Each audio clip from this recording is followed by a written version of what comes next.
Hello, world, YouTube, Facebook. My name is Taiwan, aka Big Ride, coming back to you again with chapter 15 of my book, New Jack City 2, Son of Nino. Um, I hope you guys have been following the saga, and I hope you have been enjoying it so far. I know I've been enjoying reading it to you, and I hope that it is having the desired effect that I had hoped, and that you are really waiting on, can't wait on the next chapter. So here we go with chapter 15, New Jack City 2, Son of Nino. The day after Nick's death was hectic. Detectives and uniformed police alike scoured the neighborhood, showing pictures and asking questions to anyone who would give them the time of day. Inside the precinct, there was a flurry of activity as well. Various personnel manned the telephones, searched and located recent parolees in the area, known gang members, drug users, and anyone else who came to mind, all to catch the killer of a fallen comrade. Scotty watched all of it happening through guilt-ridden eyes, but in his heart he knew exactly who was responsible. Unfortunately, without solid proof, his suspicions were purely conjecture. Finally, he got the break he was looking for. Sergeant Ramirez, an attractive Puerto Rican female in her early 40s, came bursting through his office door. "I'm sorry about the interruption, Captain, but it's about Nick," she blurted breathlessly. "That's okay. What is it, Ramirez?" he asked, his attention now piqued. "We've got a witness. A couple of our guys were out showing Nick's picture and came across a homeless guy who said he recognized him. He told the officers that he saw one man talking to him and then another man came up from behind him. He wasn't sure, but he thought he was forced at gunpoint into a car. His description on the first man was kind of vague, tall, black guy with a mustache. But the description on the second person and the vehicle matches Nino. "We've got him," she said, smiling. "Where's the witness?" "He's being escorted down here right now as we speak." Scotty's thoughts were running a mile a minute. "All right, pick Nino up and bring him in for questioning and a lineup. Have someone you know and trust do it. I don't want any fuck ups. Everything has to be by the book." "Yes, Captain," she said, and hurried out of the office. Scotty jumped up out of his chair and slammed his fist into his palm excitedly. "I got your ass now, you son of a bitch. Let me see you squirm your way out of this one." Juicy sat behind the wheel of Nino's newly cleaned Aston Martin. It was hard to decide what shined harder on it, the body or the rims. As the car turned out of the car wash onto the boulevard, heads turned and necks craned as people stared, trying to see who was inside. Nino felt like a superstar. Juicy looked absolutely scrumptious in a purple tight-fitting miniskirt and a tight purple bandana shirt. Her dainty feet were even stylishly matching in her purple platform open-toed slingback sandals. As stunning as she looked in her attire, her attitude was anything but attractive. Every now and then she would dart her eyes over to Nino and smack her lips, exhaling loudly. Anything to show that she was not happy. Nino knew what she was doing, but pretended not to notice. After she did it a couple of more times, however, he grew tired of her antics. "What the fuck is wrong with you? What's with all the huffing and puffing and lip smacking and shit?" Juicy smacked her lips once again before answering him. "Nothing." "Well, stop that shit. You're starting to piss me off," he said, and began to stare out the window again. Juicy peered at him from the corners of her eyes, and when she saw that he had dropped the subject altogether, she turned toward him, narrowly missing in another car as she swerved into another lane. "You care more about this stupid car than you do me," she whined loudly. Her narrow maneuver had him sitting on the edge of his seat. "You know, if I had a gun on me, I would have probably shot you for that. Watch it while you driving my shit. Do you know how much this car costs? Do you have the money to pay for it? Now what the fuck are you talking about?" That's what I'm talking about right there. Ever since you got this car, that's all you talk about. My car this and my car that. Let's go get this for my car. Let's go get my car cleaned today. My car, my car, my car. So, what's wrong with that? What's wrong is you haven't even said anything about how I'm dressed today." Nino looked her up and down. "What about how you dressed?" he asked. Juicy was shocked. She wasn't used to this type of treatment. She was used to being the center of attention, and it bothered her that something else was taking the focus off of her, machine or not. You see what I mean? This mini skirt, this top, the shoes, this was all for you. I made myself up pretty for you today, and you haven't said one word about it, she said, upset. I bet you don't even know I'm not wearing any panties under all of this. Nino looked at her and for the first time began to see her for what she really was, a sexy, spoiled bitch. Nevertheless, in an attempt to please her, he swallowed his pride and tried to cater to her feelings. Okay, Juicy, baby, you look really pretty today, okay? Juicy took her eyes off the road and gave him the most outrageous expression she could muster. That's it? That's the best you can come up with? What? He said, confused. You know what? I should run this motherfucker into something, she threatened, and swerved the car a little before correcting it. Juicy, girl, don't play with my whoop whoop. Nino looked behind him and saw a police car with their lights flashing. Damn! Now you see what the fuck you done did? I'm sorry, Nino. I didn't even know they were behind us. Shit. Well, you might as well pull your ass on over so you can get this ticket. I swear I started to leave without you today, but I just didn't feel like driving myself. Damn. Juicy pulled the car over and they sat waiting on the officer to get out. After they sat a few more minutes, Nino saw another police car pull up alongside the first one. When he saw a third one coming toward them with their lights on from the opposite direction, he knew something was wrong. Juicy looked around her at the police who were finally beginning to get out of their vehicles and draw their weapons. Dang, what's wrong with them? They act like we didn't kill somebody or something. All because I weaved a little bit while I was driving? That don't make no sense, she complained. Shut up, he snapped all of a sudden.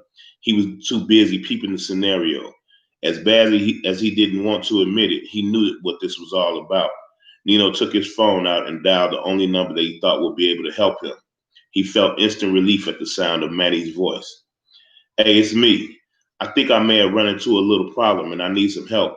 The police just pulled me over and it's not looking so good, he explained.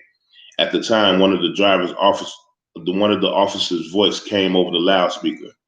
Driver, turn the car off and throw your keys out the window. Juicy gave Nino a fearful look. Nino? Baby, I don't think they just want to give me a ticket, she concluded. Nino ignored her and waited for Manny's response. I understand. See what it is they want. If they take you in, go with them, but say nothing. I will have someone meet you at the station. Are they any good? He asked, still watching the overzealous officers who were waiting for them to follow their directions. My friend, they are the best. The atmosphere inside the police station was thick with tension. Everyone knew Nino was in the building and what he was being held for. The room he was in was frequented by cop after cop, either passing by the door and looking in the window or sticking their head inside and giving him an intimidating stare or two. Nino tried to appear unafraid, but in all truthfulness, he was a little shook. Who wouldn't have been? In the room where they would be viewing the lineup, Scotty, Sergeant Ramirez, and the witness, William Rubinas, or Bill, as he was commonly known, were all standing around waiting. Scotty and Ramirez were trying to comfort Bill and assure him that he was doing the right thing. Now that the time was drawing near for him to confirm what he saw and make the identification, he was beginning to have second thoughts. But I told you that there were two of them. What happens if I point this one out and then the other one comes after me? He asked fearfully. We're not going to let that happen. We'll give you round-the-clock police protection until we catch the other one, which shouldn't be long at all. What usually happens in cases like this is the one that we have is so afraid of what's going to happen to him, he'll sell the other one out in exchange for a better deal. We see it all the time. It should only be a matter of time, Scotty assured him. Bill still looked skeptical. A knock sounded at the door, and when it opened, a red-haired, attractive-looking white woman walked in. I'm not really sure about this. I mean, it happened so fast that I only caught a glimpse of them, Bill told them while wringing his dirty hands together and looking at the newcomer in the room. Hold on, Bill. May I help you? Ramirez asked the other woman. My name is Cassandra Keaton.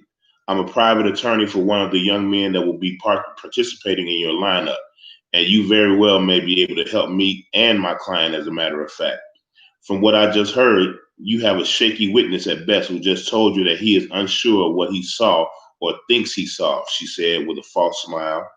What you just heard was a potential witness with a case of last minute jitters. It happens, Ramirez informed her with a challenging smile of her own. Cassandra Keaton, Scotty greeted. Detective Appleton, she responded back. Ramirez looked back and forth between the two of them. That's Captain Appleton now, he informed her. She raised her eyebrows, impressed. Well, I suppose congratulations are in order then. You two know each other? Ramirez asked. We have a brief history, Cassandra confessed. The last time I saw Miss Keaton was in court where she successfully defended a drug dealing murderer. He shot and killed his girlfriend and another man in cold blood and threatened another person not to come to court and testify. The same thing would happen to them. I guess some things never change, do they? Cassandra smiled politely. That's not the way I saw it, but more importantly, that's not the way the jury saw it. He got off because he was innocent. Bullshit. Captain, watch your language. There are ladies present, Cassandra joked. That's a matter of opinion in some cases. Now, Captain, I hardly think that's an appropriate way for you to talk about your colleague, she responded smoothly. Ramirez shot an angry look at her. Look her way. Watch it. I've never cared much for lawyers, and I am carrying a gun. Easy, Ramirez. We can't be upset with Miss Keaton for doing her job, even if it is representing and sometimes successfully defending the most dangerous citizens in society. Her only condition is that they're able to afford her outlandish prices. You call them outlandish, but I just say that you can't put a price on quality. And the fact is, I am the best. My stats speak for themselves. Well, with that being said, I'll give you one good guess on who has the money to pay for her retainer. Cassandra gave a knowing smile and repositioned her briefcase so that she held it in front of her with both hands. Okay, now that all the introductions have been made and the chit chat is out of the way, let's get this lineup over and done with. I'm a busy woman, and as we have already established, my time is very valuable. Bill had been silently listening to the whole exchange. If he was hesitant at first, then he was absolutely terrified now. Scotty turned to face him. Are you ready, Bill? He asked. Ready? For what? To be killed by the same person that I point out as soon as she gets them off the hook? Hell no, I'm not ready for that, he exclaimed. Scotty placed what he hoped was a reassuring hand on Bill's dirty shoulder and looked him into his grime-filled face. Bill, I know what you're going through. Believe me, I do. Now, I'm not going to lie to you and tell you that I'm 100% sure that when you point this scumbag out, he'll go down for good. Unfortunately, we have an imperfect system, and that's how it goes sometimes. And as long as we have attorneys like Miss Keaton here around who are willing to sell a piece of their soul as well as their integrity, then it will continue to be a problem. Flattery will get you nowhere, Captain, she remarked. How far will $100 get him? Ramirez shot back. I resent that insinuation, Sergeant. One more like it, and I'll be seeing you in court. Ramirez, cool it, Scotty ordered and turned his attention back to Bill. What I can promise you is that with your positive idea of this person, it will make our case a much stronger one. This guy's a cop killer, Bill, and we will do everything in our power to put him away and keep him away. But we can't do it without your help. So what do you say? Can we count on you? Bill took his time and looked into the face of everyone in the room. When he got to Scotty again, he slowly nodded his head before lowering it and staring at the floor. Scotty patted him on the shoulder and smiled. Good job, Bill, and thank you. You're making the right choice, he said, and turned to Sergeant Ramirez. Tell them to bring him in. Officer Nichols was doing something that he rarely did nowadays. He was about to put in a full workday at the office. Him being present at the same time and place that Peretti had been killed had left him nervous and altogether paranoid. He needed to be able to hear the tips and leads as they came in, and to do so meant sticking close to the base. He sighed loudly as he plopped down in the seat at his desk. Nichols, what the heck are you doing here? The officer in the desk across from him asked. Last time I checked, I did still work here, unless you know something that I don't. Roger Hellman gave a friendly grin. It's just that I don't see you that often anymore. Not in here anyway. Your desk is vacant so much, I was thinking about making some extra money by subleasing it, he joked. Well, let me know if you get any takers. We can split the profits. Hellman stuck his index finger out in the form of a gun and clicked his tongue at him twice. You got it, buddy. But being that you're just making it in here and all, I'm willing to bet I know something that you don't. Like what? Like they caught one of the guys responsible for Nick's death, he revealed. All of a sudden, the room around Nichols got small. Everything began to swim as the focus in his eyesight became blurry.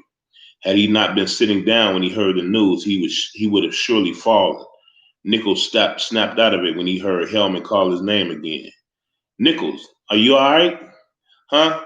Oh, yeah, I'm all right. So you say they caught him? How? They brought him in this morning. Some chick was driving him around in this fucking expensive ass car. And Aston Martin, I think they said it was. They shut Lenox Avenue down and 3 squads pulled him over and brought him in. The best part is we got a witness, he told him with a satisfied facial expression. Nichols, on the other hand, felt like he was going to be sick. He struggled to swallow before he spoke again. A witness? Are you sure? Yup. They're in the viewing room right now as we speak. He's in there with the captain and Ramirez and, hey, where you going? Nichols. Nichols was no longer hearing him as he hastily made his way towards the viewing room. Nino walked into the lineup in a single file line of young black men where only a couple of them resembled him in one way or another. Of the 6 young men, Nino was number 3, and a large number above his head indicated as much. Nino saw the mirror in front of him and knew that it was anything but that. He knew that whoever their witness was, he was on the other side of that mirror ready to point him out. He had an idea of who it might be, but he was powerless to do anything. So he did the only thing that he could do. He made one of the most menacing faces that he could muster up and stared continuously at one spot in the mirror. He only hoped that between the expression on his face and the reputation that he had built for himself in his short time in New Jack City, one of them would play a part in saving his ass at this crucial time. If he only knew, neither of them would. Okay, Bill, take your time and look at all of them and then tell me which one of them you saw with Officer Peretti. Scotty coaxed. Bill didn't need to look at any of the other ones. His eyes were frozen to Nino's and the expression on his face scared the living hell out of him. Why is he looking at me like that? Bill, he's not looking at you. He can't see you. But he's looking right at me. Look at him. He's staring at me, he cried. Scotty tried to be as soothing and reassuring as he could. Listen to me, Bill. He can't see you. He can't hear you. This is a one-way mirror and you can only see him. Trust me. Bill looked at him and Scotty held his gaze and nodded his head. Bill was still slightly trembling, but he made an effort to try and calm himself for Scotty. Okay, he said and exhaled slowly. Now, Bill, do you see him in the lineup? Bill swallowed hard and nodded his head. Scotty became apprehensive with his response. They were almost there. All right, Bill, that's good. That's real good. Now, this is very important. Which one of them is it? He asked. Time seemed to stand still as everyone in the room awaited his answer. Bill timidly raised his hand toward the glass. It's... Suddenly the door burst open and light from the hallway spilled in along with Officer Nichols. Captain, I'm sorry about the interruption, but I came as soon as I could. I heard we had a witness, he blurted breathlessly. Immediately, his eyes locked onto Bill's. Everyone was so busy focusing on Nichols' intrusion that no one noticed this look of sheer terror on Bill's face. He was petrified at seeing the man who had been with the young man he was about to identify. Of all the places in the world to see him, he would have never thought that he would encounter him in a police station, and never in a million years would he have thought him to be a cop. If he was a cop and he was in on it, how many more could there be out there? How long would it be before one of them picked him up and took him on a ride that he would never come back from? How safe would he be having the police to watch over him after he made a positive ID? All these things and more ran through his mind. Nichols, what the hell are you doing? Either come in or close the door, Scotty ordered.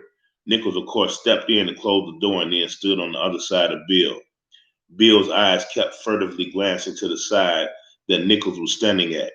His trembling was much more intense than before. Now, Bill, which one is it? Scotty asked, returning his attention to Bill. Bill looked back and forth on each side of him and then up and down from the glass to the floor.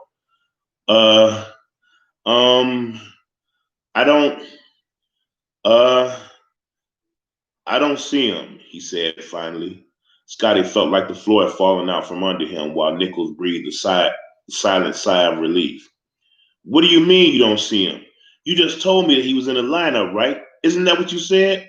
I know what I said, but I made a mistake, okay? Cassandra Keaton couldn't be happier. Scotty saw her gloating but ignored her and stood in front of Bill to block his line of sight and get him back on track. Bill, come on. What is it? Are you scared? I told you we could protect you. We'll get you off the streets and put you up in a motel somewhere far away and give you round the clock protection. We'll feed you and clothe you. Nothing will happen to you, Bill. You have my word on that. Scotty pleaded. Bill wasn't even able to look him in his eyes as he spoke. Look, I made a mistake, okay? He's not here. I've never seen any of those guys before in my life. Well, looks like my presence here is no longer needed, so me and my client will be leaving. I just trusted there was no interview with him prior to me showing up. Of course not. He made sure to tell us that he had nothing to say to anybody without his lawyer being present. He gave us nothing but name, rank, and serial number. Someone schooled him real well. Cassandra nodded her head approvingly. Smart man, she remarked. Smart boy is more like it, Scotty corrected. Cassandra just shrugged her shoulders. Tomato, tomato. And when will my client's vehicle be returned to him? As soon as the forensic team is through combing through it, then it will be released. But that's another question. How does an 18-year-old boy afford a car that cost over 200 grand? Scotty queried, not trying to hide the suspicion in his voice.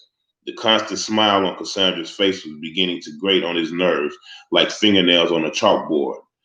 Not that it's any of your business, but the car is leased.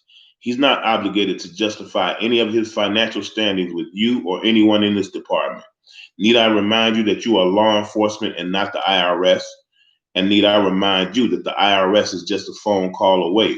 I could have all kind of investigators and auditors up his ass at the snap of a finger, Scotty threatened. Promises, promises, Captain. I assure you that you are not the only person here with friends in that area. Can I go now? Bill asked, interrupting their verbal volleyball match. Scotty waved his hand at him and gave him a look of disgust. Yeah, go ahead and get out of here. No sooner had the words come out of his mouth, Bill headed for the door, careful to steer clear of everyone, especially Nichols. Have a nice day, Captain, Cassandra taunted and left out the door behind Bill. When the door closed behind her, Scotty stomped his foot hard on the ground and stepped close to Nichols, invading his space. They were almost nose to nose as he stared him down. God damn it, Nichols. You really need to work on your fucking timing. We almost had him, he raged, totally incensed. Sorry, Cap. I didn't know. I didn't mean for that to happen, he told him apologetically. Scotty turned away from him and looked through the glass at the men filing out the next room, making sure that he kept his eyes on a much relieved Nino. That's all right. We'll get him. We will get him, he promised out loud. Nichols did an obligatory nod of the head as if he agreed with Scotty, but he was really thinking how Scotty could not have been more wrong about his time. By his calculations, his timing could not have been more right. Bill sat up against the wall of the same building he sat up against every day. Though it was late and the night was chilly, he refused to retire in the somewhat sturdy shack that was constructed from a combination of crates, cardboard, and 2x4 wooden planks. He was still scared to death from what had happened earlier. Every person that walked by him, every rattle, every footstep, or the slightest noise had him on high alert and altogether paranoid. His nerves were so on edge that he was now on his second bottle of Wild Irish Rose wine for the night. The warm and bittersweet beverage helped to calm his nerves while also dulling his senses. If the drink was merciful enough, he hoped that it would eventually make him pass out from its high potency. But before this was to happen, a lone and dark figure came and stood over him, frightening in appearance and wordless in sound. Bill looked straight ahead and began to shiver involuntarily. I knew you'd come. I was waiting for you. I didn't say anything, not one word. They wanted me to, got mad at me when I wouldn't, but I still didn't say nothing. Not one word, he told the figure. In his peripheral vision, he saw the lone figure reach inside his jacket with his right hand. Bill hugged his wine bottle to him and began to rock back and forth while crying out loud. Oh God, oh God, oh God, oh God. Our Father, which art in heaven, hallowed be thy name, he recited. With his eyes closed tight, he could not see the figure extract something that was not a gun. Bill suddenly felt something fall onto his lap. He stopped praying and opened his eyes. With trembling hands, he picked up what had fallen into his lap and was surprised to see that it was money. He thumbed through it and saw that it was a thin stack of $100 bills. Now, unafraid, or at least not as afraid as he was, Bill looked up at the hooded figure but still could not make out his face. We know you didn't say nothing. If you had, you'd be dead by now. You did the right thing by keeping your mouth shut. From now on, mind your business and keep your nose out of other people's. Playing the role of the Good Samaritan won't do nothing but get you killed, the figure said in a deep voice. He turned around and began walking away. Bill looked at the retreating figure and waved at him with a hand that held his recent fortune. Thank you, he replied, but the figure either did not hear him or made no move to acknowledge that he did. The last thing he saw was the hooded man turn the corner. It was then that Bill lowered his head and began to sob loudly, relieved and grateful for the life that he had taken for granted for so long. Around the corner, Chopper removed his head and looked around before getting in the passenger side of the terrain. How did it go? Nino asked him. Everything's copacetic. He got paid, we had a little talk, and now our new friend Bill the Bum couldn't be happier to be alive. I think we have his undying loyalty now. Or at least his gratitude, Nino remarked before he put the truck in drive. Well, I feel good. I did my good deed for the day. Yeah, but tomorrow's another day, Chopper reminded him as they drove away. That's the end of chapter 15, New Jack City 2, Son of Nino. I thank you guys for tuning in. I hope you are being entertained. That was my intent. You enjoy the book. And remember, you can pick it up on Amazon, and it's entitled The City Son of Nico. You spell that Neko. Thank you for tuning in. Please tune back in for chapter 16 and the rest of the saga of New Jack City 2, Son of Nino. Peace out.